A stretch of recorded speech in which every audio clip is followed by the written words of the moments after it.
Hello and welcome to Shattered Lives, Reach Ireland's crime podcast. My name is Paul Healy. I'm joined as always by Michael O'Toole. Mick, you are joining us from a hotel room. If I'm correct, you are at the RACO conference this week. Yeah, when you started that, it sounded as if I was in the witness security program for a second in a hotel room. I'm at RACO, which is the Representative Association for Commissioned Officers. They're holding their annual conference down here in near Tullow in County Carlow, Mount Wolseley Hotel. So we're at that. Now, the conferences, as you know, Paul, are usually a good time for jollying and socialising, but I have to say there's a bit of a sombre mood down here yesterday and today. Obviously, they represent commissioned officers, and there are 380 members of the Defence Forces currently in a very, very serious situation in Lebanon, so they're very concerned about that. Yeah, I mean, and as we are recording this podcast, you know, there is a lot of trouble going on in the Middle East, but obviously Israel have launched airstrikes in the Lebanon. And just tell us a little bit about the situation in the Lebanon in terms of how many Irish troops are there. I know you were there recently enough yourself as well. Yeah, so I was in both. The Irish used to be in Syria in a UN mission called UNDOF. Now they ended that. It was earlier this year. I was there just a few weeks before that ended. But they have been in southern Lebanon in an operation called UNIFIL since 1978. And 48 Irish soldiers have lost their lives in that mission. And the last one was Private Sean Rooney in December 2022, I think. It's a very, very long-running mission. This is one of the most dangerous phases. Essentially what has happened is the Irish soldiers are in what's called the Blue Line, which is the de facto frontier between southern Lebanon and northern Israel. And it's been the Defence Forces would call it kinetic. There's been an awful lot of shelling and missiles and bombing by the Israelis, and Hezbollah have been going after the Israelis. But in the last couple of days, things have really, really heated up, probably since the killing by Israel of Hassan Nasrallah, the head of Hezbollah in Beirut last week. And since then, things have gotten really, really, really, really tense. And Israel has invaded, they're calling it a limited incursion into southern Lebanon. There are two sectors in UNIFIL, Sector West, which is where the Irish are, and Sector East. Most of the action seems to be in Sector East, where the Irish aren't. But there is action. And action is probably not the right word. There are serious clashes all along that area. So the Irish have two bases. One is Camp Shamrock, which is Camp 245. There's probably about 350 Irish soldiers there. Then they have an outpost right in the Blue Line called 652. And I've been at that. It is the good old fashioned outpost right on the border. And there's a platoon there. I think it's about 30 men and women. They're in bunkers at the minute because there is serious disturbances all along the area. And, you know, it's been really bad. The Tánaiste Micheál Martin, who's also Minister for Defence as well as Foreign Affairs, has spoken about his concerns. But even the Taoiseach last night rang on Tuesday night, in the middle of the budget, rang Najib Mikati, who is the Lebanese Prime Minister, to express his concerns. So I can't be understated how serious this situation is. And I know Lieutenant General Sean Clancy, the Chief of Staff, did issue a statement yesterday saying, look, the men and women are safe. We understand the families are concerned, and they give a special email, and there's ways of contacting, but there is a lot of concern about what's happening over there. And I'm really just throwing a hypothetical at you, but in a nightmare scenario where, you know, this turns into a wider ground conflict of some kind, where would our Irish troops get involved in that? Or what is the actual... You know, what is as part of UNIFIL, like what would they be required to do? No, they wouldn't be fighting the Israelis, or they wouldn't be fighting Hezbollah. That's not. It's not in the mission. But they may have to evacuate, and there are contingencies. The Defence Forces always work on contingencies, but it is feasible that they may have to evacuate 652 because that's right on the Blue Line, as I said. Bring the troops back to 245. But it is possible, and look, as I say, they do work on contingencies. They may have to evacuate 245 and get out, maybe to Cyprus, get out via Beirut port, or even via Haifa in northern Israel. So the Defence Forces always work on plans, and they are working on plans. Now, look, this is so far down the road, and I'm just saying that they have contingencies for whatever will happen. But look, they're very, very well trained. Force protection is their number one priority, and I've been there repeatedly. I think I've been to the camp 6 or 7 times now over the last 20 years, at various camps. The gear they have is excellent, and the protective gear, in other words, the bunkers they have really, really are top class, and things like the Moai Government personnel carriers have a very good standard of protection. So they're there, they're professionals, they know what to do, they have the gear, but this is a very, very dangerous time. We're thinking of them. I mean, even as we record this podcast, things are fluid. Who knows what might happen over the next 24 hours. It's a very dangerous situation in the Middle East. Probably a good segue to, and we don't want to bore our audience too much because we don't really talk about figures and financial stuff too often on this podcast. But the budget obviously was this week, and there is some interesting numbers in terms of what's going towards our Gardaí, our defence forces. You know a bit about this because you were covering it. So the government are promising an awful lot of money and an awful lot of new recruits to the defence forces and Gardaí. Yeah, so let's call it the state security budget. So the justice and defence budgets, really, I think they've gone up by about 525 million. Vast bulk of that goes to Garda Síochána and the justice vote. Essentially, the top line is this: the Department of Justice is promising up to 1,000 extra Gardaí. So the government wants 15,000 Gardaí. At the minute, we're just over 14,000. I think it's 14,039 in the Commissioner's latest message. He does one every month. Now, so, technically, by recruiting 1,000 Gardaí, they'll bring it up to 15,000. That's not going to happen for the simple reason that this year, as in every year, there are 350 odd retirements and we have a number of resignations. We're at 119 at the minute. So really, if there's 1,000 recruits to Garda Síochána, that would probably bring the numbers up to 14,500 in this time frame because of the number of retirements. But that is getting higher. I will say that Drew Harris, the Commissioner, has spoken of the number of 18,000, saying that's not an unreasonable number that the Guards should be aiming for. Speak to any Guard, they will say that they're very, very short-staffed at the minute and they do need more. I think the government recognise that, and I know the Commissioner definitely does. So this will improve things, but not as much as, maybe they're trying to spin by saying 1,000 new Guards. There won't be 1,000, it'll be 500 net. Yeah, and I mean, this has already been met with some skepticism by the Garda Representative Association, and I've seen a statement from the General Secretary, Ronan Slevin, in relation to it, and he said that they were already promised 800 to 1,000 new recruits by the end of this year, and they're falling short of that, barely 700. So he's saying this could be potentially lip service and that the GRA are not going to hold their breath in relation to all these promises by the government, especially coming up to an election. Well, the GRA are at the forefront, and they see the number of people who are resigning and the number of people who are retiring, and they're choosing to retire. The age limit has gone up to 62 in Garda Síochána, but the vast bulk of those people who are retiring left before they had to leave, shall we say? So because they're tired and they're burned out, and people who can retire are going when they want to rather than when they have to. Do you know what I mean? So it's just, I've done my 30 years to taking the half sheet, they call it, and I'm getting out of Dodge. Yeah, I mean, look, there's a lot of promises here, but I like we've covered a couple of stories over the past year in relation to retirements and people leaving the job because it's too stressful, but also people trying to become a member of Garda Síochána and they're sitting waiting. So, the difference on the ground between what the government is saying, it seems to be stark. This is a 3.9 billion package across the whole of justice. So that's the defence forces, the prison service. For the prison service, they're promising 350 extra staff as well. And I know the government, Helen McEntee, has been floating the possibility of building a new prison as well, but that's a long time down the line. But even in our prisons, we're being told now that the prisons are full and that there are prisoners sleeping on mattresses on the floor. So I mean, again, the reality of what people are saying on the ground is different to what the government is saying. But 3.9 billion is a lot of money, so it must be going somewhere.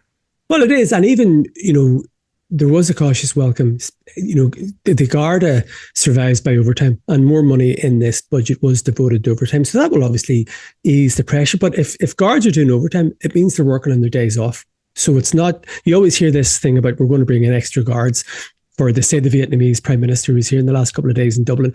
There'll be extra guards. It's not extra guards. You can't magic extra guards. You make guards on their day off work. And that's what overtime is. But that is the escape valve. But just in relation to the prisons, they are talking about converting Curra. It's called the Glass House. I think they call it the Rigger. In the Curra, it's a military prison. They want to turn that into a civilian prison, and they're also talking about Thornton Hall, which has been in the news for anti-asylum or anti-IPA protests. So they're talking about making that a prison, which was the original plan, and having a place for asylum seekers beside a prison, which is a bit controversial, I would say. Yes, to put it mildly. Yeah. We'll come back to that kind of controversy in a minute. There's also funding there, 1.35 billion in funding for the Defence Forces. So, I mean, they're obviously trying to build up recruitment in the Defence Forces as well. Well, yes. So there's about 7,500 members of the Defence Forces at the minute, 7,400 actually. It should be 9,500. That's the establishment strength. So they're 2,100 under where they should be. And they admit and they concede, look, they're trying to do it. They are a recruit. Now, in all fairness, a 20-year-old or a 19-year-old recruit, a 2-star or a 3-star private when they qualify gets 40 grand a year. Wow. Right. That's not a bad salary. But look, it's the terms and conditions, it's the hours they have to work, it's all that sort of stuff. It's the, how the long hours, how attractive the work outside the Defence Forces is. So they are doing their best and they are trying to improve the conditions. But Defence Forces personnel aren't happy at all. I mean, that's the honest truth. We've lots of other topics to talk about. Yes. I want to discuss a rather shocking story that you had during the week. And this is really bizarre. There is a child that Gardaí have serious concerns for, and this also involves Tusla. Tell us a bit about this. This is one of those stories where we probably have to leave out about 70% of the story, just Ireland's defamation laws. And that's the way it is. It's no criticism. It's just every story we write is legal, and this one had to be legal. And I'm going to have to be really, really careful talking about this. It is a major story, but we're very much limited. Essentially, the guards have concerned about a child. Tusla had been involved with the family of this child for quite some time. There had been concerned, and there had been concerns, and there had been meetings. As a result of those concerns, Tusla held a meeting with the mother and the child. I think it was a good few months ago. Mm-hmm. Gardaí now suspect that the child who attended that meeting was not the child. It was another child. Effectively, it was a decoy. That is crazy. So the mother tried to hoodwink and successfully hoodwinked Tusla. Sadly, Gardaí now believe that child is dead. Now, they don't know what happened to the child. Was it an illness? Did the child die accidentally? Was there something more sinister? But they do believe that child is dead, and they're now looking for that child. The mother has also disappeared. She was last seen at a transportation hub and has not been seen in quite some time. But this is a really, really serious story. The only problem is we cannot give the details.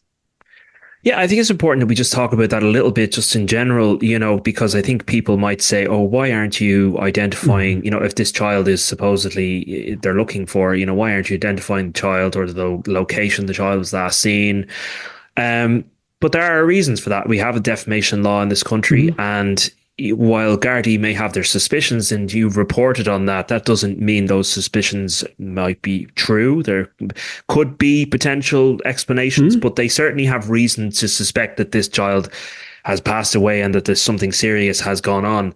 But for you to name the mother, so to speak, and name the child, etc., you're going to find yourself in a court of law, not to, and the paper would as well, wouldn't it? Yeah, and also once Tusla are involved, if there's care orders and stuff like that, it's also a criminal offence to identify anybody. So we have to be really circumspect, but people need to know the top line here, and that is that Gardaí believe a child is dead, and they're looking for the child, and the mother has vanished. And the death of that child is potentially covered up. Cover up is exactly the phrase. So it's a horrific story, and it's a very depressing story, and it's a very puzzling story as to how someone could do this. But you're right, quite right, Paul. The guards have suspicions until they find the remains or the child miraculously turns up. They'll keep going. But I will say that the Garda station at the center of the investigation. The detective unit there have been frantic the last couple of weeks as part of this investigation. It's a really, really big investigation. And if we're not for you exposing this, I think it still would be under the radar. It's amazing the things that we don't know about that go on. But this is extraordinary. I mean, it is highly unusual, highly unusual. Yeah, I mean, look, I mean, the guards. No criticism of them. Garda management or whoever, the hierarchy decide, right, we're going to handle it a certain way. I get to hear about it and they have to sort of change their plan. But if they decide, I think guards enough that at times, they will seek publicity and various things. That they will issue press releases. But some cases are so sensitive that they go, right, this has to be not undercover, but it has to, as you say, it has to be beneath, under the radar. But for us finding out about it would have probably stayed under the radar. But we're not here to censor the news, and this is a very significant story. And that's how they've chosen to deal with it for whatever reason. I mean, there have been other cases of immediate concerns for a child's welfare, and they put out a press release and even the image of the child. So that's not the case in this case. It's much more complicated. So and we have to look. The guards, they're the experts. They take a certain course of action, and that's no problem. But we're not guards, and it's our job to tell people what is happening within the constraints that we have within the law, and defamation and that sort of thing. So, look, it's a tightrope. It is a tightrope. We have to walk that tight line. Yes. Well, speaking of walking on a tightrope, I'm going to be very cautious and careful about how I talk about this next subject for fear of abuse. Well, not fear of abuse, but I don't want to invite it. But look, talk about Coolock here.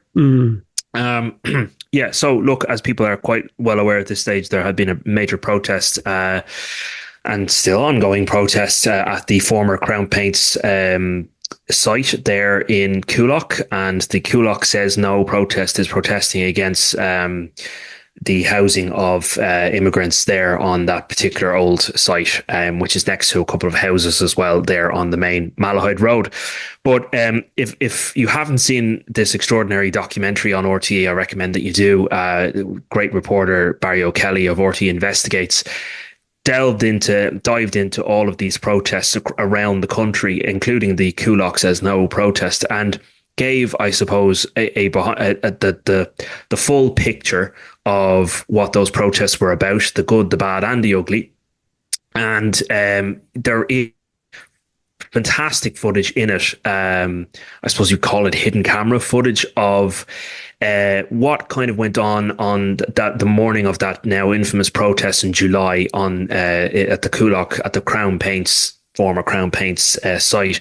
So in the early hours of that morning, the Garda Public Order Unit were facilitating and we spoke about it on this pod before, getting workers onto that site to prepare it, so to speak. And in the process of that, some protesters did turn up and try to cause a bit of a stir, so to speak. But we'll come back to the Public Order Unit, but obviously they eventually moved off as they were so ordered to do, and then the bigger protest and unrest happened. But what we're talking about here is specifically that hidden camera footage, which shows a lady giving abuse, really is what I would term it, towards some of the workers, the foreign workers who are there on that site.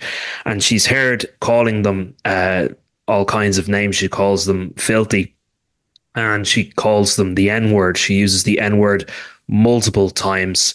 And she is seen on camera and her face is shown. And RTE made the interesting editorial decision not to blur this woman's face. They don't say who she is. They just say the woman. But her face is there for anybody to see. So in following up on this, we found out who this lady was. Her name is Tracey Brougham, and she is from the wider North Dublin area. And because she had been exposed on national television and everybody had seen her face, and she is making these racist, derogatory remarks, I felt, let's go and ask her, does she want to explain herself? Does she stand by her comments? Does she refute them? Does she, apologize for them? Does she want to say anything about them? And I approached her at her home, and effectively eventually shut the door in my face. She did entertain me for a moment or two, but she very much said, I don't want to talk about it. And I asked her why not. She said, I don't want to. I just don't want to. And I said, well, you're on camera on national television making racist, derogatory remarks. Is there anything you want to say about that? And she said that she didn't. She closed the door in my face. We ran the story with the rather fantastic headline. I do think Coolock says no comment. Kudos to our backbench editors for that headline. I don't write the headlines, but we wrote the story, we published it, and we felt it was in the public interest. And that's that. Look, Miss Brougham said what she said, and she's on camera saying it. She decided not to explain it further. That's her prerogative, and we ran the story. Simple as. Paul, you've done loads of doorsteps, as have I, and you can tell by people's facial mannerisms and their body language. Was there any repentance or, oh shit, I'm in trouble here, or was he just blasé? I think, I mean, I don't know. I think she was possibly a bit shy and a bit stunned and embarrassed, I would say, to be approached by a reporter at her home. I don't think she was ready for it. She was at all times polite, but she very much didn't want to talk.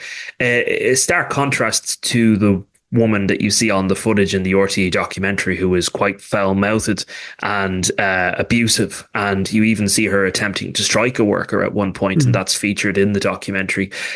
Much more shy with me, much more shy and timid and embarrassed, I would say. Didn't want to explain herself. I would say also that we reached out to her employer, who have given us no comment at this stage. Miss Brougham was home on a weekday, in her home when we approached her. So that's the situation as it is. I wish I could say we could leave it there, but when you write these stories at all about these protests these days, you are inviting trouble, so to speak, and I expected it to some degree, but look, I felt I was doing my job. Ms. Brougham could have said whatever she wanted. Had she, sat down with me and explained her side of things, we would have published all of it. Okay, we're not going to repeat the N-word, but look, I mean, she's entitled to have her say. She decided to give no comment and to say nothing to explain herself. As I said, she's on camera. We didn't reveal anything extra about her that was anyway controversial, but yeah, I have gotten a little bit of online social media backlash. How much did you get? I try not to read them, so I mean, I do think an awful lot of people initially and still are quite supportive of the journalism that we did, and that felt it was important to, I mean, if you're gonna go and say these things, that you be exposed as having said them. You either stand over them or you don't. But as the story went more and more viral, the comments became more and more unhinged, I would say. It's hard to believe that people really think this, and I don't want to give it too much credit, but I mean, I've been called a traitor. And there's numerous tweets here from people who have repeated the N-word, doubled down on it, said she's entitled to say it. Just unhinged stuff. Someone telling me that my time will come. I can't wait for the headlines when you're caught doing something, I suppose, whatever. Another person suggesting that it might be okay to call to my door. So you get all kinds of stuff like that. Sure. Listeners will remember one of our esteemed colleagues a few months ago, maybe a month ago, 6 weeks ago, got real bad abuse again for doing their job, for doing a straight up court report. And, I just in relation to Miss Brougham and what she said, technically she is entitled to say what she wants, but there are consequences. There are consequences, of course. And people, we're living in an era, I think, where people think that there aren't consequences for what they do. And that I always talk about it in our group, FAFO, F around and find out. It's becoming more of a thing. I think there's this guy over in England. I was tweeting about it earlier this week. He made comments about a West Bromwich Albion fan dying, and the Hillsborough disaster, the Hillsborough disaster, with the Liverpool fans. And he was arrested, he was sacked, He was banned from. He was a Sheffield Wednesday fan. Hillsborough is where Sheffield Wednesday play. He was banned from that ground and he was banned from his golf club, right? For comments he made online, and he doubled it. Now there were other comments as well, really bad stuff, and he just seems to have been an absolute idiot.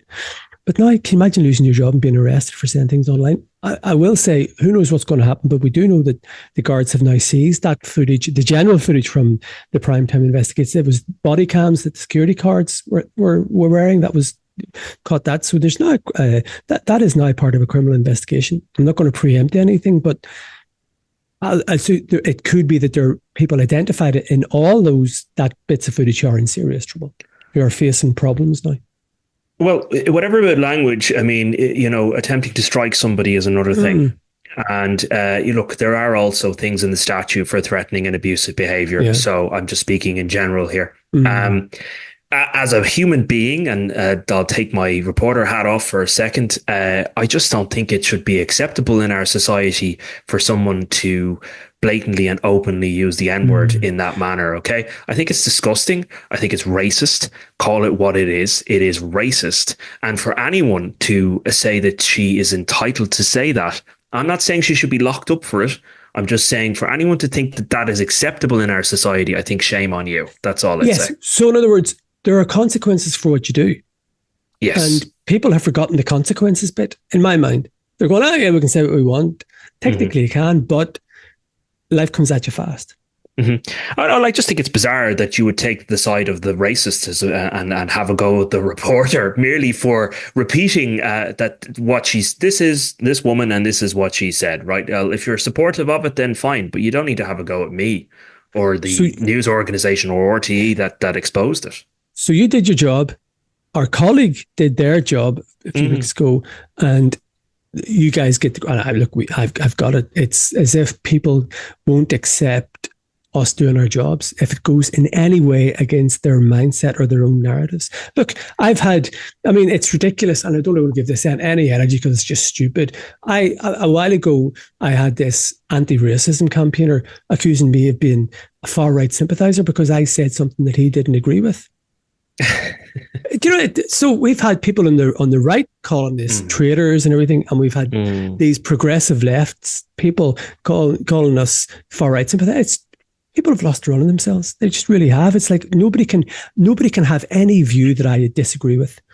They really do. They have, and again, I don't want to give too much credit, but one thing we do get an awful lot, and I even got in this story, is a lot of whataboutery. So people going, well, oh, you'll cover that, but what about blah, blah, blah, and blah, blah, blah. They always turn, nearly every story I write about now, I get a criticism of, oh, so you'll cover that, but you won't cover, such and such a person because they happen to be foreign committing a criminal offence. We cover all manner of crime and all manner of stories, whether someone's Irish or whether they are foreign born or whatever. And one particular case, I'm being careful because it's before the courts, is constantly brought up with us. That is, why haven't you named this person and why haven't you used their photograph? We named them when they appeared in court. The reason why we don't have their photo is because not everyone has their photo plastered all over social media. So that's not easy to find. There's no mugshot available. So yeah, we will happily publish this person's photograph if we have one. We don't have one. We are actively trying to find one. There's no cover up. There's no grand conspiracy. We're not in league with the government and we're not covering up criminality. And it drives me mad that people think we are. I mean, I mentioned this a while ago. Everybody knows who Joseph Pusk is, who murdered Ashling Murphy, because the media were in the court and the media 100%. Were there when he was charged. And you did the trial, I did the trial. All those people who go, why are you not talking about foreign criminals? What about Joseph Pusk? They know who Joseph Pusk is, not because they've got great sources. It's because we bothered our arse to go to court. Exactly, 100%. I don't know, but that's my point. People, they just don't seem to have any rationality anymore. It's just crazy. Anyway, let them have it. What can we do? Just don't read the comments. Don't read the we're reading the comments, but I suppose we're giving it maybe too much credit. Yes, these people do exist and they've gone down a rabbit hole and there are many of them, but they are still the minority. The vast majority of people, I do believe, are rational. So I noticed last night there's a politics lecturer who on Twitter X said, that's it, I can't stand this place anymore, I'm gone. and that's his decision. Would you ever leave Twitter? I mean, I've thought about it.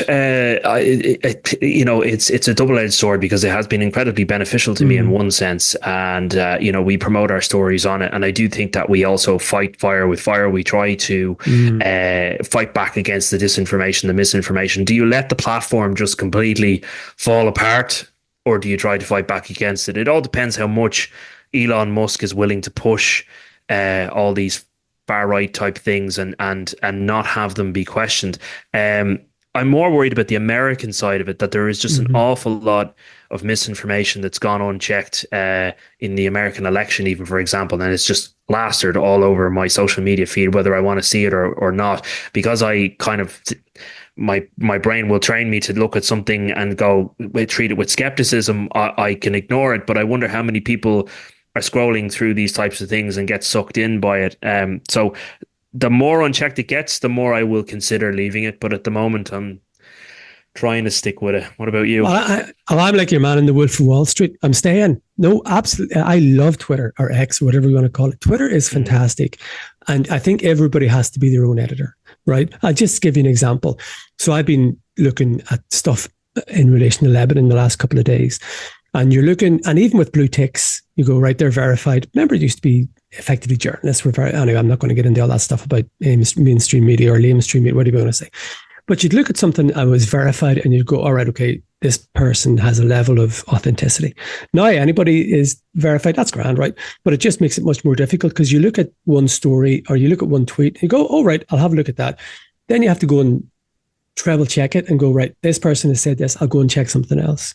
But Twitter is fantastic, right? I absolutely love Twitter, and it is still, for me, the best social media site. And it's a great way of getting to know people, and it's a great way of disseminating your news, and it's a great way of learning what's going on in the world. But you have to have your own critical faculties. I'm afraid everybody has to. You do, but I mean, I'm not trying. Again, we're talking about a small minority of people, but there are an awful lot of people who've gone down a rabbit hole. And that's because of social media, and they have been totally and utterly brainwashed by one way of thinking. And the people who run these social media sites are to be blamed for that, I think. And it's not just X, it happens on TikTok as well. These algorithms have gone unchecked, and people do get sucked in and are susceptible to conspiracy theories and nonsense. So it's up to news organizations to fight back against that. But really, social media organizations, the people that run these sites like Elon Musk, need to be, I'm not saying censor, but need to tackle misinformation and disinformation.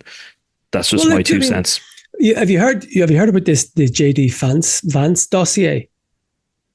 It's a dossier. Well, I know about JD Vance, but yeah, go on. Right. Well, so I think it was the Trump team did a deep dive into him. Okay. And it was a 240-page dossier, and actually Iran, unless this is Twitter nonsense, Iran hacked into the Republican RNC, National Congress Caucus website or database, whatever, and got it. They offered it to several newspapers. They turned it down, because it was effectively stolen. But it did appear on Twitter. Twitter censored that. Now, they did that because they're saying this is misinformation and it's interfering in the electoral process. Now, it was actually, do you remember, without going down a real rabbit hole, the Hunter Biden laptop stuff? They did that as well during the election. So they're saying fair is fair. If it's on this side and there's misinformation or interfering in the electoral process, we'll get rid of it. Well, as long as they do, yeah. But if they do that, then surely they can do it for misinformation. Because you're right, misinformation is a massive problem, but we're not going to solve that. So what can we do? We're not today.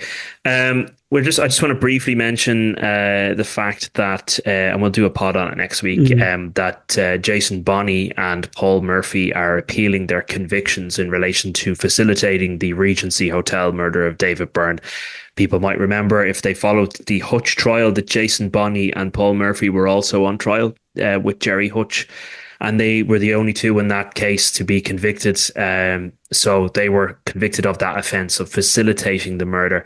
And basically, without going into too much detail, we'll talk about it next week, they were getaway drivers in the actual overall Regency plot. So Jason Bonney drove a BMW Jeep, if I recall, and Paul Murphy was alleged to have driven his taxi, and they were both convicted on that based on CCTV evidence and other corroborating evidence. They are now both appealing those convictions and stating that the evidence against them isn't strong enough.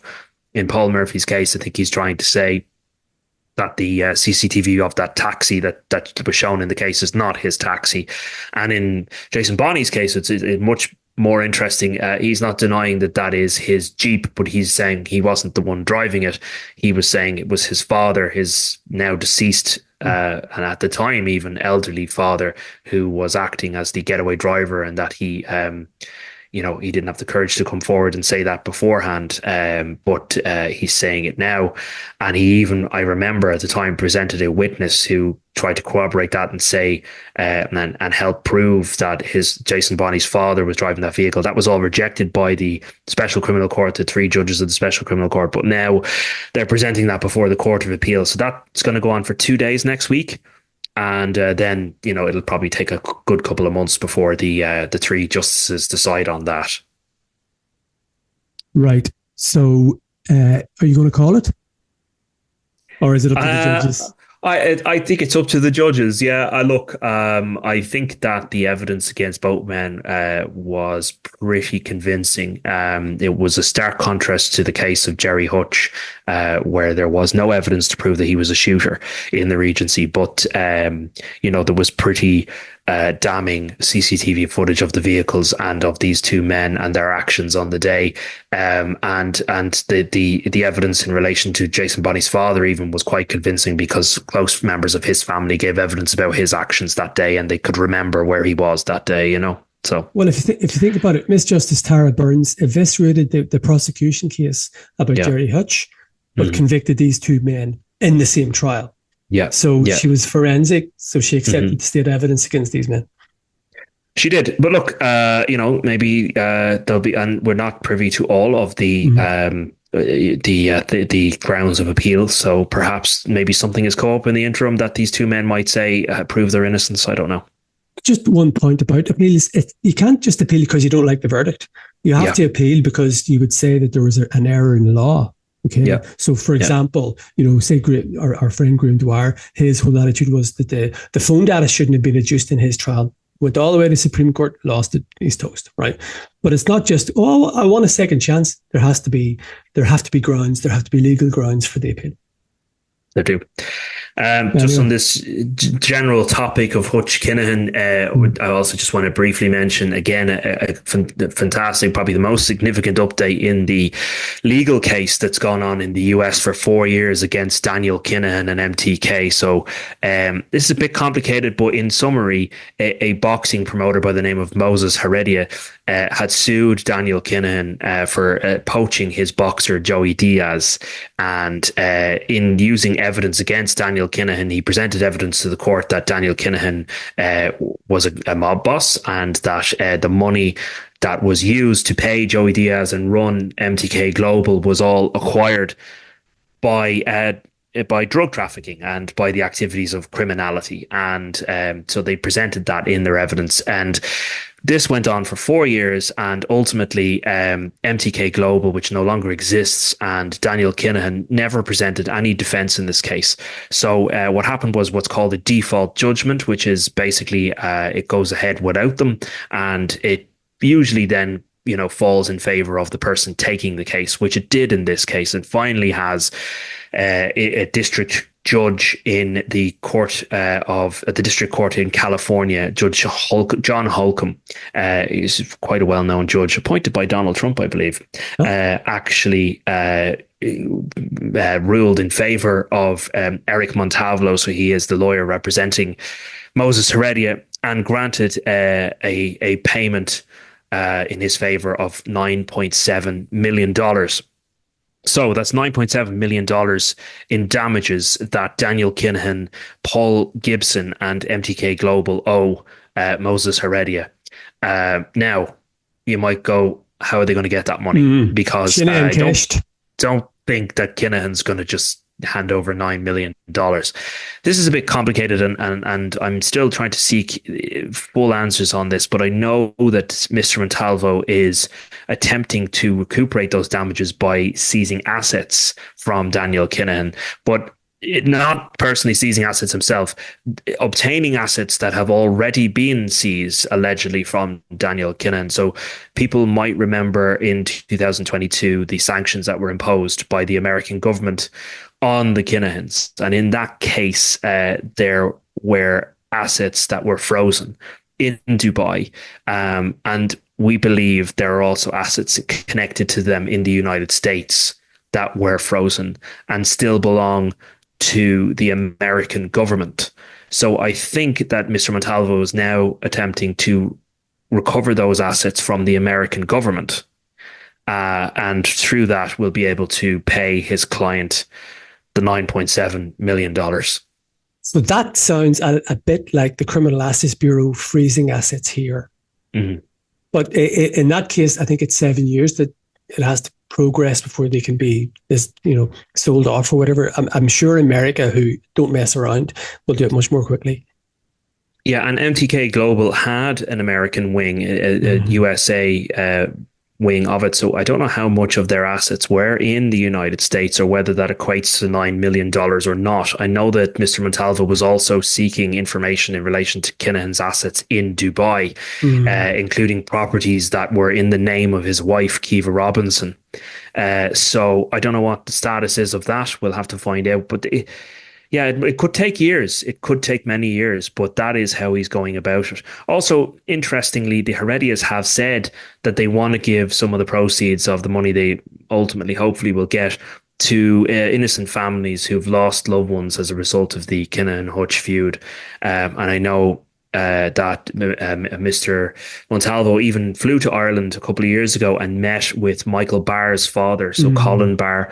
Michael Barr was a victim in the Kinahan Hutch feud. He was a barman who was shot at the Sunset House pub in 2016. So I know he also met with a number of other families affected by the feud. So hopefully that comes to pass, because many of those families have suffered greatly.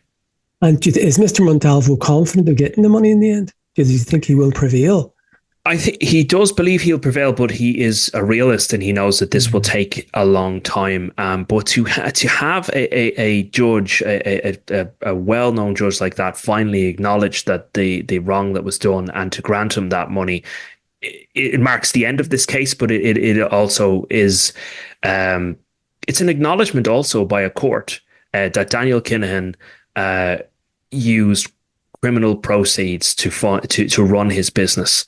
So that's recognized now in an American court of law, and that's significant as well. So we'll see if does that have any effect in any potential court cases going down the line. I mean, the Americans are still investigating the Kinahans, so it could all bleed into one. Yeah, very interesting to see what happens next in that. Anyway, just on the Kinahans, look, we would be remiss if we did not mention the stellar work by now the late Assistant Commissioner John O'Driscoll, who sadly passed away last week. He died quite suddenly. He was only 2 years retired from An Garda Síochána. Just to speak myself briefly, I know you've had way more dealings with him, but I remember meeting John O'Driscoll at kind of when this feud the Kinahan Hutch feud kicked off, and he was really the face of An Garda Síochána during that time. And I remember kind of having an offside chat with him where, he was like, this is going to take because we were all asking, are you going to go after Daniel Kinahan? And he said, obviously we want to, but this is the start of a long road. But that is what we want. And people might say he didn't get his target, but right up to the very end, John O'Driscoll worked with authorities around the world to ultimately bring about those sanctions that we were just talking about. And I think that was probably his crowning achievement before he retired, to be able to have that press conference in which it was announced those sanctions against the Kinahans. It has destroyed their business here in Ireland. And that was confirmed only recently. They're no longer the number one gang in this country. That is largely down to the work led by the Assistant Commissioner. But you had a lot of dealings with John as well over the years. It was a real shock when we heard about it last week. He was I think he was 64. I mentioned earlier that guards can now go at 62, but up until like a few months ago, it was 60. But John was one of the few rare cases where the government extended his time, so he stayed up until he was 64. And I read in one of the pieces that on his last day, he stayed. It was Harcourt Square where he was based, or the square as it was called. All the national units, most of them, stayed there until 1:45 on his very last day. And I think that was the measure of the man. He was absolutely devoted to the guards and to the members of An Garda Síochána. And it was a terrible, terrible tragedy. God, it's such a shock. I'll always remember his calmness. Mm-hmm. You'd speak to him, Paul, I remember saying this to another senior officer, it's so frustrating for me. I'm talking to you here now. In your head, you've probably got about 60 front page stories for me. And they just laughed. John, when you were speaking to him, when I would have been speaking to him, he was heavily involved. He ran the whole Kinahan sanctions thing. And it was just butter wouldn't melt in his mouth. And I mean that in a good way. And that he had all these things going on. He had all these serious investigations. And he was talking to me and you just as a normal person, but all the secrets he held in his head. And I always found he was obviously on top of his brief, and he was a very, very calm man. And I think he expressed that, and he showed that to the men and women of An Garda Síochána underneath him, and that gave them tremendous confidence. He was a very confident man in what he was doing, and he'll be tremendously missed. And he didn't get that long at all. No, it's very sad. You only interviewed him quite recently, if I recall, in relation to Tony Filoni and how he was central to putting him away. Yes, and you remember, I think I spoke about this in the pod when I asked him about Tony Filoni. He said he was an evil man. And remember I said how shocked I was at that, because John was always very measured. Now, he wasn't foaming at the mouth, but he just said he was an evil man. And that, he said it in such a calm way that it was much more powerful than somebody losing their head. But he just said it, and he gave the whole story, with Filoni about all the things that he did to his family, all the things that he did to the people of North Central Dublin who suffered as a result of what Filoni did. And John would have been he basically led the Store Street Drugs Unit in the early 90s and the late 80s, who went after Filoni. And what's really interesting there is about maybe he spotted people, but he had a great eye for talent, because the people who were involved in that unit, some names will be familiar. Angie Willis, who's now the Commissioner for Dublin, Paul Cleary, who's now the Commissioner for the Eastern Region, Seamus Boland, Detective Chief Superintendent Seamus Boland, who is now the head of the Drugs and Organised Crime Bureau, Tony Howard, who was heavily involved he was the super in the Doc B, and then he got promoted and he headed up security and intelligence in Garda Síochána. So he had a habit of spotting really, really talented people, and all those people who were in his units have now gone on to great things. And bigger things. He was very proud of that, I think, Oh, well, may he rest in peace. It's a sad end, unfortunately, but there was a lot of tributes to him, led by the Garda Commissioner as well. He was a stellar member of An Garda Síochána. I just want to can I just say that he served the people. There is no doubt he loved being a guard, but he loved being a guard through the prism of serving the people like me and you and everybody else in Ireland. And he was the epitome of public servant. Absolutely. I just want to briefly mention, we're probably running over time here, but I'd be remiss of me not to mention also that at the end of this week on Friday, marks 20 years since Rachel Callally was murdered by her husband, Joe O'Reilly. It's obviously a well-known, infamous case, and people are quite well aware of it. Not going to rehearse chapter and verse of it here, but it's a sad time for the Callally family. This is the first time that they are marking an anniversary without Rachel's father, the late Jim Callally, who passed away earlier this year. So Rose and her sons are marking that anniversary this Friday. We'll obviously be doing a piece in relation to it as well. But I cannot believe 20 years have passed, obviously, since this horrific crime was committed. And Joe O'Reilly is 17 years in prison. So he's coming close to potentially being released, and he's also being considered for parole as we speak. I don't think he's going to get it, but it's amazing. I mean, he's already served well over half of his sentence already. Yeah, younger listeners will it'll just be something they've heard of. But let me tell you, I was there that day. I was there when he was charged. I was there when he was arrested twice beforehand, filming coming out of Drogheda Garda station. I had to pixelate his face. I was there watching him go on the Late Late Show. I have to say, that story captivated Ireland for years.